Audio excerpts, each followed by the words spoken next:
How to add photo in contacts. Hi everyone, I'm here to assist you today. Without any delay, let's jump right in. First, open phone app on your device. Then, in here, click on contacts at the bottom right corner of your screen, which will open all your contacts. Click on the contact you want to add photo in. After you've clicked on the contact, in here, at the top right, you'll find pencil-like icon. Click on the pencil-like icon at the top. After that, in here, click on Add Picture.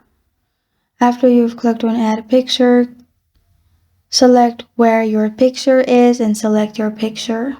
Then at the bottom, click on Choose. After you've done that, press on Save at the top right corner of your screen, and then picture will be added in this way. This is how to add photo in contact.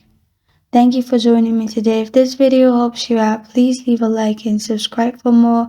Got a question or want to suggest a topic? Comment below. Thank you for watching.